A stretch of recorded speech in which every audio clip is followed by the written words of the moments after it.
Hello, fellow warriors. Welcome back to another episode of Divided, Survived, and Thriving. Today, we will be talking about what feels like to end a long-term marriage, face sudden identity shifts, and heal from the pains of divorce by discovering oneself and the purpose again. I am Lila Aiken Ali, a divorcee, a divorce coach, and the founder of Split FYI. So some of you know I really enjoy interviewing so many badass humans who have not only survived divorce, but have come out the other side, took control of their lives and rewrote their story. So stories are our reminder of no matter how hard it gets, you can get through it, learn so much from it, heal from it, embrace the journey ahead. So without further ado, my guest for today is the bubbly and heartfelt Alice Mcdonald, joining us from the land down under, Perth, Australia. Alice chose to end her long-term marriage out of love and respect for herself. Not an easy decision to make with children approaching adulthood. She went from being a housewife, a full-time mom, to a single empty nester in a short span of time. Alice is now an international separation and divorce coach who works with women like her, with older teens or adult children who are ready to find themselves again, find independence, and create a new future for themselves. Hi, Alice. Hello. It's so great to talk to you again. I love that you describe me as bubbly, but also that you describe me as a badass human. I'm like, hell yeah. Yeah, own that. You definitely are. Let me tell you, I've talked to you enough to validate that title. You have gotten that title for sure. Damn straight, girl. I'm a badass. Exactly. I first of all, thank you for waking up super early and taking the time to chat with me and my audience. I think your story is one that is very relatable to many, and I think needs to be heard. There's many women who are in your position right now that are still contemplating leaving a long-term marriage. There's a lot that goes into that choice. So first, I think it would be really good for the audience to really understand, like, what were your beliefs around marriage? When you got into marriage, I mean, we all get into marriage, as we spoke about, like, never thinking it's going to end. But there's, a lot of strong beliefs about whether you do stick it out and, keep the marriage going through thick and thin, through whatever, or, if you're not happy, you leave. So there's different ideas around it. Yeah, so I'm definitely one of the people who thought that, it's funny looking back on it now, to be honest, but I definitely thought that marriage was something that you're in for life.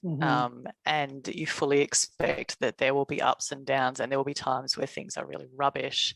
But and rubbish for both of you, right? Like, but that you will get through it. There'll be times when things are going to be really difficult, whether it be things to do with the kids or just life's ups and downs. And you fully expect, if you're going to be in it for the long run, that there are going to be periods where it is not going to be fun and you are not going to like each other.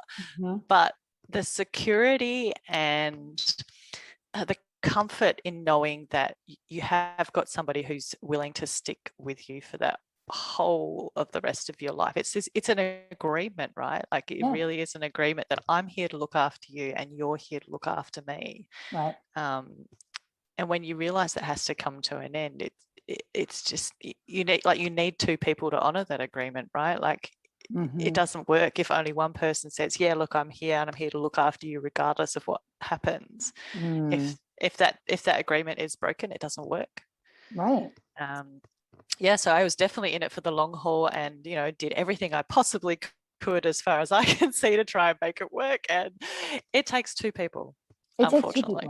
It does take two people. And it's one of those things that I remember, I can't remember who I was speaking to, but I think I was interviewing a lawyer, and she said, look, our lifespan, institutionally, we've always looked at marriage as for life.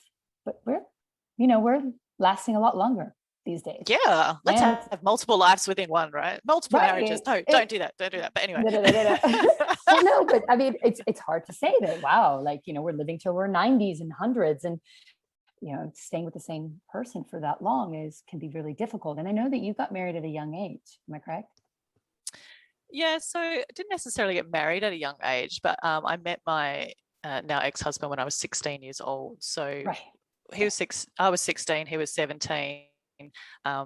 Yeah, so we effectively grew up together. Yeah. Yeah. Which makes it even harder, right? So this is it's not only when two people aren't putting the same input in, which happens, right? There's always sometimes an imbalance in a relationship. Well, when it really becomes like the pendulum is swinging really one way, and but you're still anchored with that person because you've been with them for so long and you've grown up with them, that's where it becomes really difficult to make that decision, even though it's not exactly good for you to stay in it, right? It's the fear. Yeah, there's a lot of fear. And, as you say, as you grow up with somebody, you don't know any better, right? Like you don't know any better what it's like to be in a relationship with somebody else. Is this normal? Actually, you think it's normal. And it is so much of your identity, like there's probably a whole bunch of things that my ex-husband and I do that are the same, or beliefs that we have that we're the same. Obviously we have, like literally a lifetime of experiences that we've had together. And yeah, knowing that it has to come to an end, and all of those things that you planned and continued and saw your life with that person as are no longer there. Incredibly confronting, right? Incredibly confronting. Can you explain a little bit of that confronting feeling? Because I think that a lot of people feel that, but was it an accumulation of so many different fears? Were you mainly worried about your kids?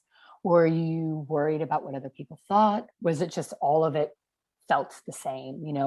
Worried about essentially even your ex-husband, at the time, like, well, what is he going to do without me? Because I hear this quite a bit from, well, what would they do without me if I left them?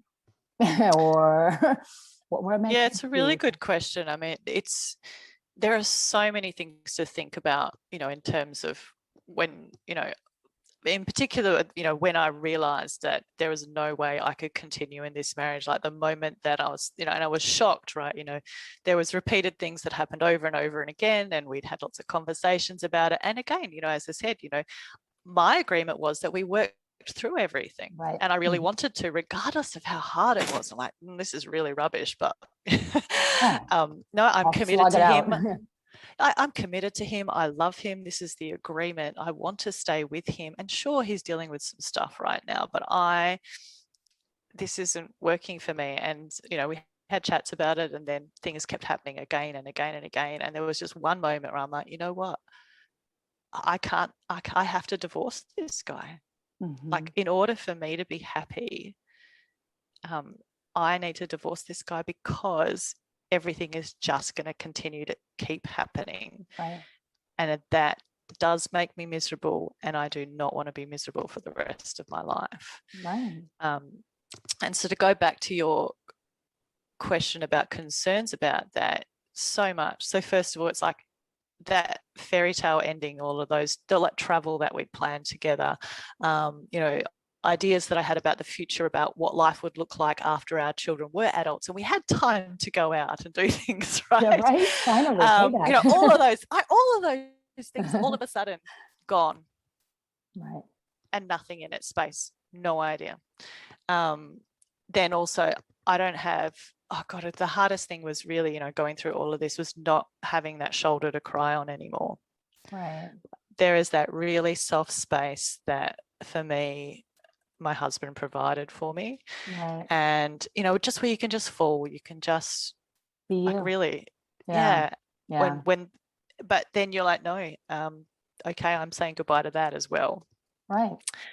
I'm saying goodbye to our joined families. Right. How's it going to impact them? We'd grown up together. Our families were close. I was really close with his dad and his brother. How's that going to impact them? It's going to be heartbreaking for them. And they're my family as well, right? Right. and of course, you know, the kids, you're just like, shit. Yeah, um, that's the how, hardest. look, it is really challenging because the last thing I wanted for my children is a broken home. And I really don't like that term because I don't think it's accurate because, as you know, like, you know, families are all sorts of things, but that's how it felt to me. It's like I am making a decision for me because I can't do this. I don't want this for the rest of my life, and I'm going to break my children's home. And actually, now that I talk about it, it makes me feel a bit teary. And just break up, you know, the beautiful fantasy of the, you know, the nucleus family, you know, all of that, right? The picture in your and head. then, you know, and then you talk about the shame, right? It's like, well, you know, oh my God, it took me so long to really be comfortable saying I'm divorced. And even now I'm like, oh, that still feels, ugh. I wish there was another word for it, to be honest, but yeah. Yeah, well, I think it's just the shame that's associated with it from, you know, eons and eons of, you know, people thinking it's a bad thing. Right.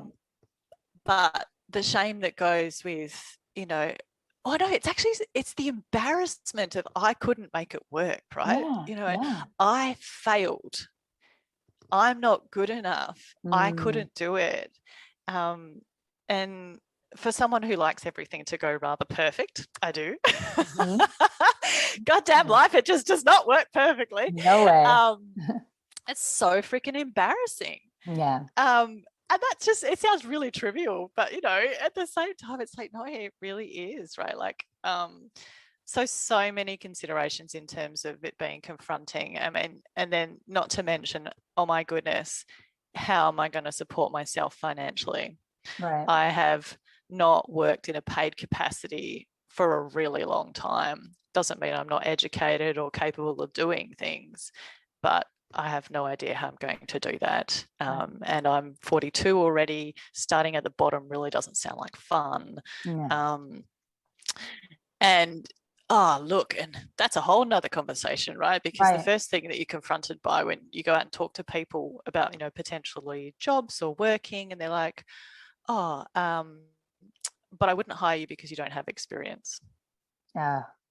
The experience killer. Yeah, I wouldn't hire you because you don't have experience. So not only are you feeling incredibly rubbish about making this decision and breaking your family and you know, everything that goes along with that, and you're failing, and then, oh, by the way, you have no value in society because you haven't done paid work experience. Right. It makes me so annoyed. And I think there are so many women in this position. And I think, you know, the workforce is just really doing themselves a disfavor because you are looking at women who are highly capable. I mean, if you look at someone like myself, for example, not tooting my own horn, but you know, my ex-husband worked in corporate, did for many years. It was a very conscious decision that I stayed at home and looked after the kids because it was better for his career. And I managed everything around the background of whatever we did in our home life, which included managing investment properties, doing things around the kids' stuff, all of those sorts of things, right? So it's not that I'm incapable of doing things because I was a quote unquote stay at home mum. You know, I didn't sit around watching Oprah and Dr. Phil all day. And there's nothing wrong with that. Don't get me. I do love a good dose of Oprah and Dr. Phil. Don't we all? Yeah. And definitely during that recovery phase, like days on the couch with 2-minute noodles and a Dr. Phil in the middle of the day was a good bit of respite to remind myself that my life is not so rubbish. Exactly. 100%. I love that.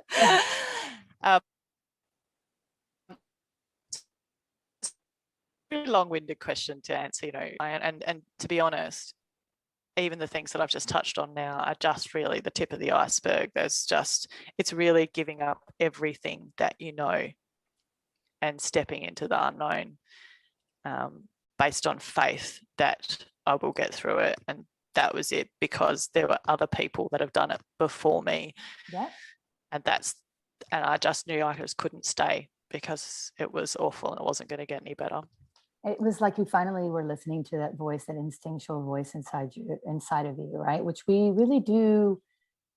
I truly believe, whether you're in a long relationship, short relationship, you know, we don't listen to that intuition enough.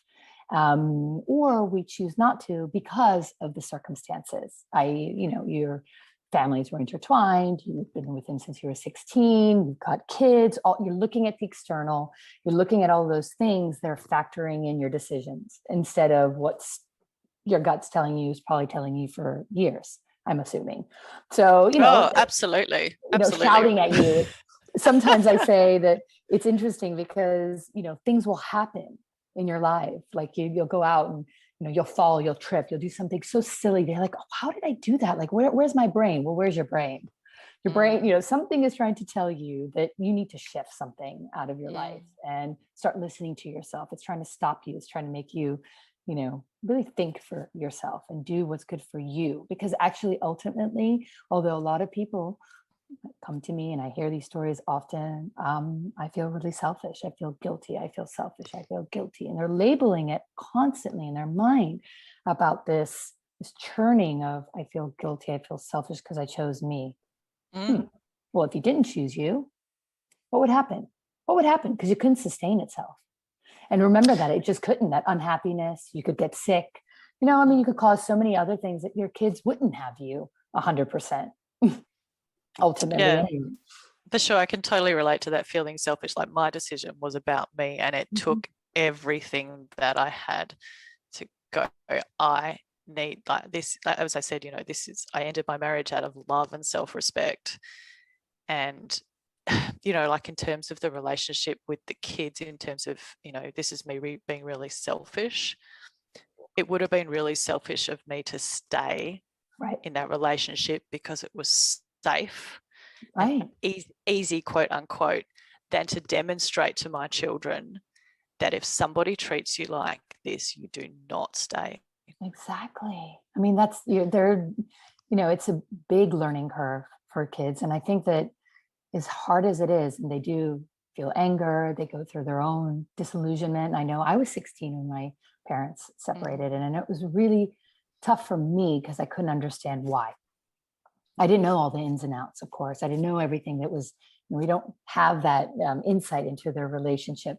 We want to believe what we want to believe from the outside as a child, looking in and going, oh, parents are great together. They're wonderful. Even if you hear them, screaming at each other or fighting, we want to paint that picture because it suits us and our needs, that we want them just together. And it's an easier thing. But then once I got older, I really understood. And I have to say that I was really disillusioned by love and marriage and the institution of it for a long time. It was a journey through it all. But I'm not blaming them for that, but it was, it really highlighted that you actually don't stay in something that doesn't work. Really don't. And I get why it didn't work afterwards when I got a little bit older. So it happens, but you can't covet your kids from that. They're going to experience it, and they might experience it on their own and for their own selves. So better that they see it, when they do, and they see you taking back your life and you happy. And yeah, for sure. It's been really interesting with my kids. So my kids are now 21 and 17, right? And my daughter was recently sharing with me in one of those car trips that you have. It's the time where the teenagers open up, right? I love those. And she was saying that her friends were asking her, are you disappointed that your mum and dad got divorced? And she said to me, she says, no, I'm not. She says, I have never seen my mum so happy. I don't think I've seen her laugh so much. I didn't really feel like I knew who my mum was. It's now like she's come alive. And that makes me feel really happy. That's amazing. Yeah, that she's able to stand back and go, wow, like I never knew who my mum was outside of the marriage and outside of being my mum. The nucleus. And she very, very often will send me messages talking about how inspiring I am. It's usually, dotted with a lot of curse words as well, but, that's how she chats. I adore her. She's so funny. I love it. Yeah. I love it. So, in terms of, that whole selfish conversation, I think it's actually incredibly valuable that we teach our children to honor and value themselves and their thoughts and feelings, and to teach them respect for themselves, and in particular where people are disrespecting them that they stand up for themselves and walk away if it's required. 100%. I agree. And I think that's a far better job as a mother Yeah, than it is to stay in something that just, ruins you. it does. And to be fair, we also have to teach them that you don't do things for other people. You really do. I mean, for anybody, it's whether it's a family, whether it's friends, whether it's other, you've got to listen to your instincts, to your gut, to you and what you want and what makes you happy. And it's not about being selfish. There's a big stark difference on that. It's living your life the way that you need to live your life, especially when it comes to relationships. Really. Yeah. Look at it, and I'm definitely not in the camp where, like, do whatever you want because it feels good, but I think you honor your relationships with integrity, regardless of whether they be your marital relationships or friend relationships. You have open conversations with people about what works and what doesn't work. And I think that's really important. But when you've had all of those conversations talking about, this is what works for me, how can we compromise on that, or you have conversations and then people repeatedly disrespect you, then you're like, well, I've had all the conversations I can possibly have in order to, I'm not feeling respected here. I'm going to walk away from that. And I think that's really important. Those are the boundaries. Yeah. And boundaries. And it's not, as I said, it's not a very much, I'm going to do what I want to do because that's what makes me happy. Right. It's we're operating in a society here. We have relationships, we operate in integrity, but if it's not working and it's not mutual respect, then it's not going to work. And then that's fine to walk away, I think. Exactly. Yeah, I like what you just said. So explain, this would be really helpful. So once you did decide to leave, I just wandered around in shock for ages before I had to do something about it. I bet. It's like, what is it? The deer without headlights, in headlights, it's like, kind of like, what is going on? So how long did it take you to like pull it together? What did you do? What was your go-to lawyer, friends, family? Who was the outlet for you? And who was the best outlet for you? So do you mean in terms of the team of people I built around me? Mm-hmm. Yeah, look, I read a lot of stuff online, which was really helpful in terms of, what you should do in these situations. And, one of these, obviously you need a lawyer, a financial advisor as well. And obviously friends and family are really helpful. My GP, or you call them a doctor or a physician in America, I think, really helpful. And it really started from there. And I think the thing that served me the best during this period was going and talking to all of these people sooner rather than later. I like even that. before I needed them. And in particular, talking to a lawyer really early, talking to a financial planner very early, talking to an accountant very early, even before I needed them. Like once the decision was made, like I'm very much like it takes me a long time to come to a decision, but once the decision is made, it's final. Right. And so, I went and talked to my lawyer. I'm like, I don't think I need you right now, but this is what's happening. And they were able to explain a lot of things that I needed to take into consideration or that I hadn't thought about. And that's where I think professionals become really helpful, right? Because they tell you things that I never would have thought about. Same with my financial advisor, talking about, okay, well, what are you going to need going forward? Again, I didn't use her services until well down the track, but the fact that I'd had a conversation with her and she was happy to exchange emails when I was, thinking about other things financially as well, to say, actually, no, I think this is a better idea for you. Talking about, okay, well, you're going to need somewhere to live. You're going to need some sort of income. In 25 years, you're going to need this. You're starting behind. In the workforce, you're going to have to make up a lot of your superannuation. I think maybe you call it a pension fund in America. Yes. So that was really helpful. And having those people around to ask questions of who knew what they were doing and talking to them early really helped lay the foundations practically for me to set myself up well in the future. And I'm still working through some of that stuff, right? The other person, and I mentioned before, my doctor. Yes. Absolutely the crux of my team. Wow. And the reason I say that is she's a woman a little bit older than me, not too much older than me, but you're talking to somebody who sees people going through this sort of thing all of the time. Right. and she's intelligent. She'll think about all of the things that I may not have thought about, but she's there to check in on me and my health. Yeah. And when I say me and my health, I'm talking about my physical health, my mental health. And so, she would be asking me, are you still seeing Claire? Claire being my psychologist. How's that going? Right. How are you feeling? Are you sleeping? And just having that someone to bounce off of throughout the time. And I obviously still see her, she's my GP or my doctor. But having her to ask me these questions and ask me things that I don't think about because I'm just operating in zombie mode, autopilot. Yes, it's normal that I'm not sleeping, but you need sleep. Right. So here's what we can do about it. So asking those sorts of questions to look after my mental and physical well-being as best I possibly could. Well, to be honest with you, that's one of the most important things. And I think people underestimate that because we have normalized the fact, well, we're going through divorce, so it's normal. It's normal we lost a lot of weight. It's normal we've gained a lot of weight. It's normal we don't sleep. It's normal we're stressed out. I mean, my stomach loaded out like this. I looked almost pregnant again because I was so stressed out. And, I was manifesting all the stressors inside of my body. And it was everywhere. Absolutely. Pains on your body. You overlook them. Oh, I'm not sleeping right. That's why I must have slept wrong. No. Your body's talking to you.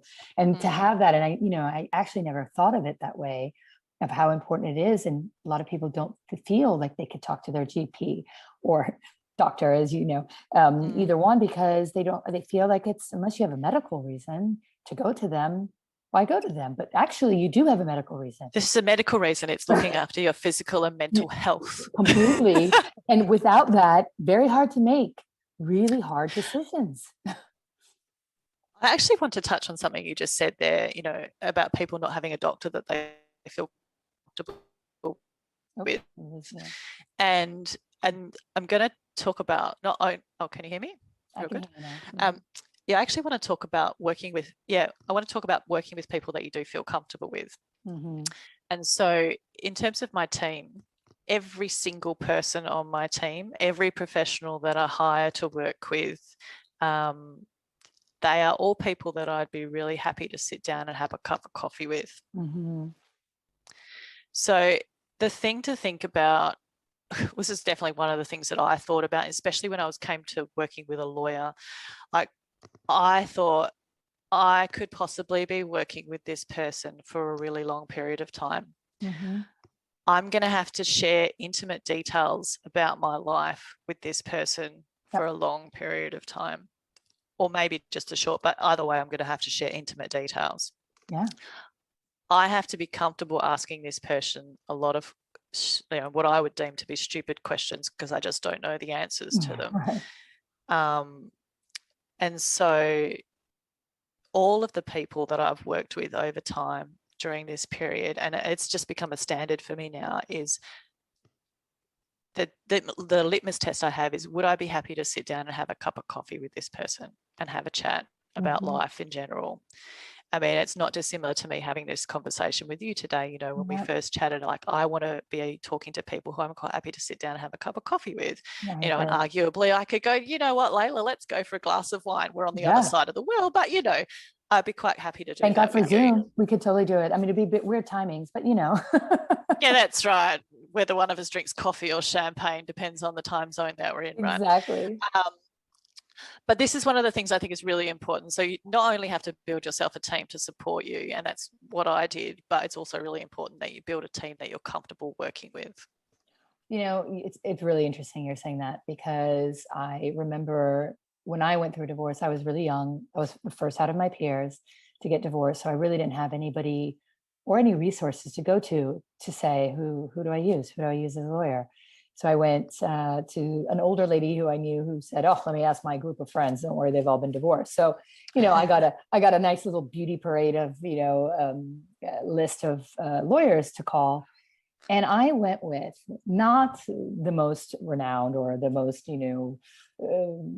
well-known family lawyer, by all means, quite opposite. I went with a woman who said, she heard my situation. She's like, let's meet for a coffee. That's what she said to me. She said, you know what, don't do anything. my situation was particular. She's like, let's just meet at the cafe. Didn't even charge me for it, which I thought that was, I was like, I heard they charge by the second every, you breathe, you breathe, they charge. And what is going on? And, and at the end, I just felt so, protected. I felt protected and I felt I can share a lot with you. And I'm going through all those emotions, that embarrassment, the failure, the shame, oh my God, what is my life going to happen? The identity shifts, like trying to grapple with all these emotions that I just needed that human touch, okay, let's have a coffee together. That was my decisive moment to go with her. So it is very interesting. And I do truly believe that. I say you need to feel it. Like it's not one shoe fits all. And it really depends on how you want to operate, and really who you choose can really kind of navigate your divorce experience for you. And so much that because especially a lawyer, right? Because their talk ultimately becomes your representation, right? So the way that they operate, the way that they talk, the way that they write, the way that they do everything is representing you. For sure. So I totally just in love with the lady that I worked with as my lawyer. And again, similar to you, she wasn't the big hot shot. In fact, I think she was relatively junior when I started working with her, and she clearly knew what she was doing, but I was really comfortable with her, and I'm like, that's good for me. And actually part of my journey was because the legal financial separation actually took quite a bit of time. My lawyer ended up changing firms. And like really she was my go-to person. Like I'm like, oh, this just happened, what do I do? Right, and she was like really my strength and fire when I had none, right? Like because there are days where I'm like, I'm just done, can we just stop now please? I've just had enough. I know those days. And she's like, no, you stand your ground. I'm like, okay. But there was a day that she called me and she said, I'm ringing to tell you that I'm changing firms.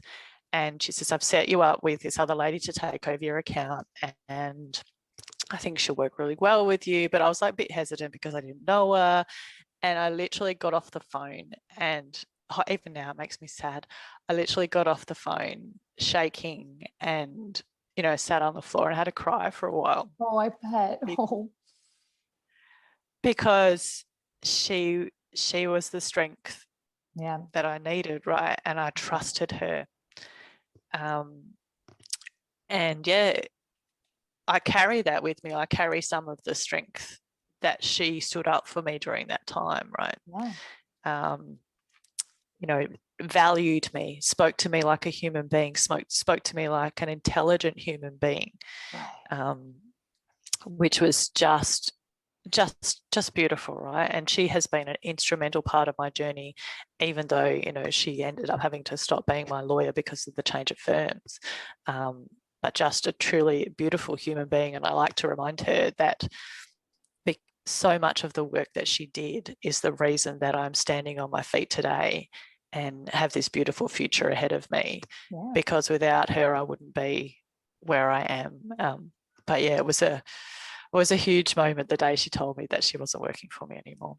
And I can imagine it was like, and it's a bit like the Band-Aid also being ripped off a bit, because, that sometimes you need, and I always say that, I go, every wound needs a little bit of a Band-Aid for a while, until it gets better. Sure. and it's okay, and that's completely okay to be reliant on somebody or something for that purpose until you can get back on your ground. There's no rush. This is not a sprint. You need that process, you need that healing. So I think that is really important. And I think what you're doing today, and we're going to get to that now, because I think, everything you went through on your journey, the people that helped you, how you helped yourself, how you kind of took back your life, now you're helping others, and you're that rock for other people, which I think is really important. Like not everybody gets to have a lawyer representation like that, unfortunately. So, this is where coaching really comes in, and this is what I needed. I wish I had when I was going through my divorce. And I think this is why you do what you're doing, because it is instrumental to have that person that you could just go, okay, please, I can't do this any longer. No, you've got it. Like the encouragement, the cheerleader, the thinking, the person who's like, it's okay. just a reminder, because you don't think anything is okay. Trust me. I know, right? So no, this feels really wrong and I don't know what I'm doing. I'm saying that there's nothing okay about this experience. But you really learn a lot about yourself in the process, but it allows you. Oh my God, yeah. It reminds you, they remind you that, oh yeah, I got this. Okay. Yeah, I'm getting this. I'm getting through it. So talk to me a little bit, or talk to us about, what you're doing now. I had mentioned before that you're helping others who are in similar situations that you were in. Mm. Yes, I really love what I do. I think, look, it took me a little bit of dealing with that shame that we talked about before to step into this space. So just to track back a little bit. So one of the things that I did do when it was all sort of going on for me was I set out a bit of a plan for myself, and I knew there were going to be days where I wasn't going to be up to getting things done, or I didn't have the energy to. So I set out a 12-month plan, and I talked to a friend of mine who I paid to meet me once a month just to go over the goals and see how I was going to make sure that it kept me on track, because I knew I wasn't necessarily going to do it for myself. Amazing. And then when I felt like I'd recovered enough, I actually hired myself a life coach to go, okay, great. I'm steady now. I need someone to help me get back on my feet and look forward. Right. And I've used a life coach a couple of times during this period. It's just amazing to do exactly what you're saying. Is you rock up and you're like, oh God, this just happened, and you just need somebody to ground you and ask a few questions about it, and take you out of the whirlwind that is. That is the reframing. Oh shit! There's so much stuff happening. Yeah, and it's a game of reframing. All the time, that we are not capable of doing when we're overwhelmed, and that's human nature. It's just human nature. It's very easy. It's a lot easier for someone else to be objective and look at it and say, well, why don't we look at it this way? Why don't we approach it this way? Very hard for you to do it when you're in it, and really hard for your family members to do it, by the way. So of course, they're not removed enough, right? So So I'm trained as a life coach, and initially I was looking at working with women who are stepping into that space where you go from having older teenage kids and adults, adult children, and then they're moving into fully adulthood, and you're like, oh shit, now what do I do with my life? Totally. And the more I was looking at it, I'm like, you know what? It's really uncomfortable for me. Because it's one of the hardest experiences of my life. But doing that at the same time as ending my marriage was a huge double whammy of I don't know who I am and what my purpose is in life, or what my life is going to look like. And it was really, really, really hard. And the decision to become a coach in the separation and divorce area was really around, you know what? I know this is incredibly hard, and it's where I think I can make the biggest difference. And so there's there are some aspects of, working in coaching where it's about your future and your dreams and whatnot, which is great. And I love it. And it's full of energy, and it's like, woohoo! Yeah. And absolutely we can do that, right? Yeah. But where I can make the biggest difference is working with people going through that period where it's really awful and you still have to think about your future. Right. And so, when I'm working with women, we have a look at, what's most important to you. Right. I think so many of us, regardless of whether we're going through a separation or just life in general, don't stop to think about actually what's important to me. What do I need to include? What do I need to get rid of? What is taking up energy and time that it doesn't need to? We look at what's, important. How do you want to feel in your life? And then look at, okay, well, what does it actually look like? And start to create some visions. And in this case, what are the visions beyond all of the drama that's going on right now? If I could have the best life after this, if I could design it the way that, like the fairy tale ending, right? Yeah. Looking at, okay, well, what would that look like? You now no longer have considerations for a husband, right, and what their thoughts are and how you include them in there. You no longer have to worry about your children as much, right? Like I have no idea what my kids did last night. Like they're not currently not living with me. My son's 21. I don't even Right. know where he slept last night. Crazy. Wow. Just to even get to that point. Right. And so you have this beautiful clean slate. Yeah.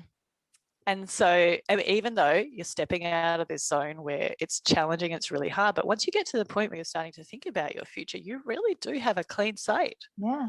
100%. And so you get to have a look at, well, what is that vision? What do I want it to look like? And then you get to go, well, how do I do that? Right. How do I create and design a life that it looks like that? One of the things that I've had to come to terms with is like, I don't want a job that is 8:30 to 5 o'clock, Monday to Friday, working my ass off for the rest of my working life or otherwise. Yeah. That would suck. Right. Yeah, especially when you're not used to it. Plus, you actually had one that was 24 hours around the clock. So yeah, and it was flexible. So how I did Yeah. things was flexible. So I'm like, you know what? I still want to be able to be available for people, for my friends and my family, to do fun things as well. How do I create and design a life around that? So you now have this option, right? Because you have no other commitments That's so other true. than looking after yourself. And so it's just the most fun thing. I mean, it's kind of like the opposite to like, the doom and gloom of, the everything that you deal with when you're working through that, even just leading up to separating, right? And you just have no idea. And this zombie, like, really is a zombie zone. Well, we lose the capacity to think, like 25%, our brain capacity goes down. Like, is that true? It is. It's 100% oh my true. God. I totally believe that.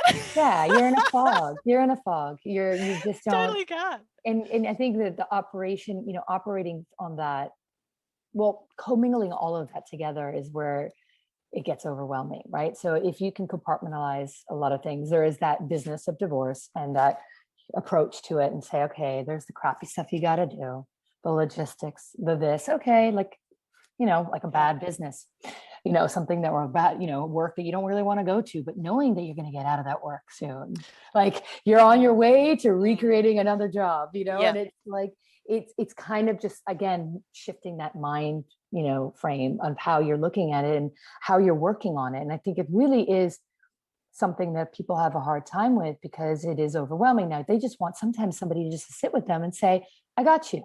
You can go through all this paperwork. You can go through all these finances. It's okay. It's not the end of the world. I know it sucks. I feel that way every time I have to do taxes. Trust me. Every year I'm like, please, someone me.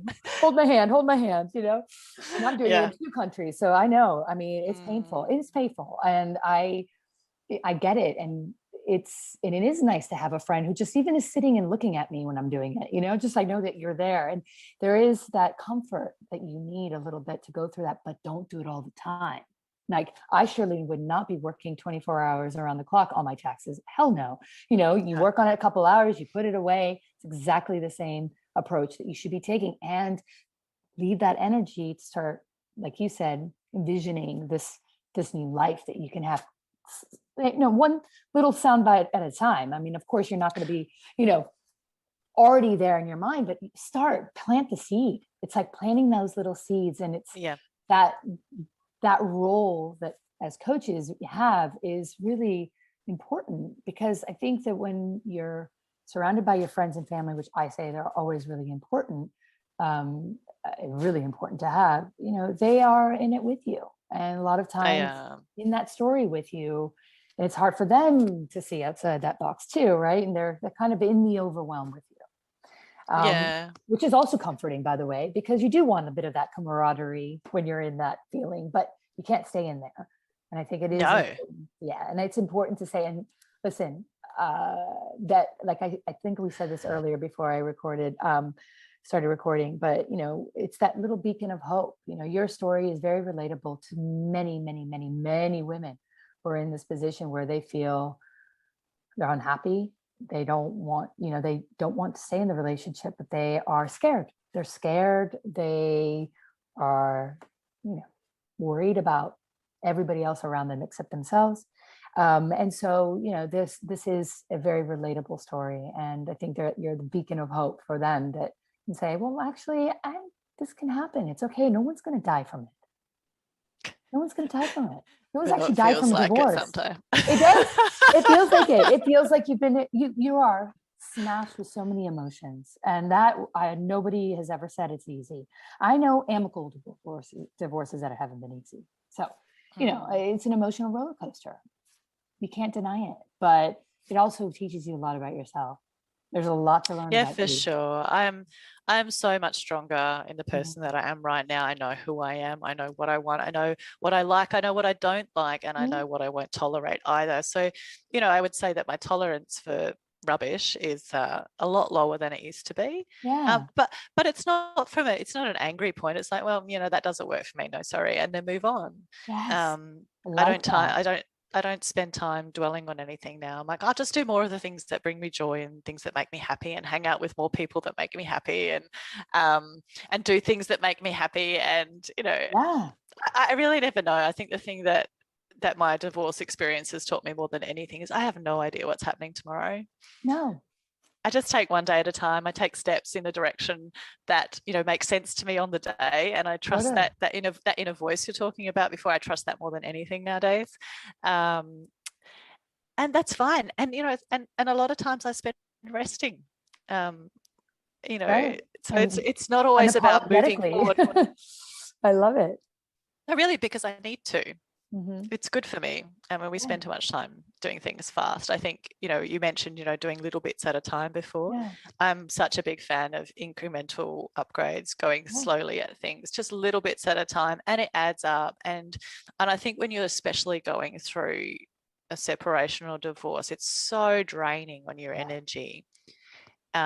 To know that all you need to do, and for anyone listening, like, all you need to do is do one little thing every day, and that's enough. You will Yes. get there. And then Yes. if you have the energy one day, do more than one thing a day. Yeah. And if you have no energy one day, that's okay. Don't do it today, but do one thing tomorrow. Yeah. Very few things need to be done today. There are very few things that are urgent. Urgent is my kids need feeding. Right. Urgent is if I don't have a rest right now, I'm going to burn out. Yeah. That is urgent. Most things are not urgent. Definitely things where, I don't know, if you're volunteering for something that you don't need to be volunteering for, not urgent. No. What is urgent is looking after yourself, for example. Yeah, Most preserving your things. energy. I think that is Yeah. something that is really, I remember I over exasperated my whole, my life, my everything. I wanted to be the perfect mom. I wanted to do everything. I was going through a divorce. I had to show up at the school. I had to volunteer. I was like, what am I doing? I mean, there was very little time left for me and myself. And, my body suffered from that. The pains in my body suffered. Yeah, for sure. Yeah. So on that note, I think that, that is a very key takeaway in all of this. Thriving through divorce. This podcast is called Divided, Survived, and Thriving. And I think that, there is, you'll never feel like you're thriving, but you accomplish a lot more than you ever give yourself credit for. And you can do it at a pace that's whatever you need. Like, you do not need to do this fast. In fact, take your time. I always say, take your time. Yeah, I would totally agree with that. You don't make any mistakes. And you're already thriving by just getting through every day, honestly, and in a healthy way, Thank you, sweetheart, for taking this time. I mean, you've given such, wealth of information, great ideas for people to, how to approach it. What's the best place for them to I will always put it in the show notes anyway, but what's the best place for them to reach out to you and find you? Yeah, sure. So probably the easiest way at the moment is through Instagram. Right. And you will find me at Alice_Mcdonald, McDonald. It's the easiest way to find me. And from there you can get links to other places. If anyone wants to email me directly, you can email me at alicemcdonald.com. But of course, you'll have that in your show notes as well. Yes, I will. Great. Well, thank you, sweetheart. Is there anything else you want to say? I mean, I know that it's, early in the morning there, so you get your whole coffee ahead of you, and I'm got my wine down. I totally have my coffee. That's the best thing on my agenda after here. Anything else I want to say? I think that there's just one thing really, and it's the entire purpose that I do what I do, and that is to communicate for anybody listening that's going through this or at any point in time, regardless of whether it's just at that beginning stage or in the middle or going forward, going, what the hell do I do next? I really just want people to know you can do this.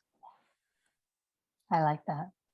I really like That's that it. message. Yes, they can. Yes, they can. We are two testaments to that. Hear, Damn hear. straight, girl. Two Yay! badasses. So Two I hear. badasses. Yes.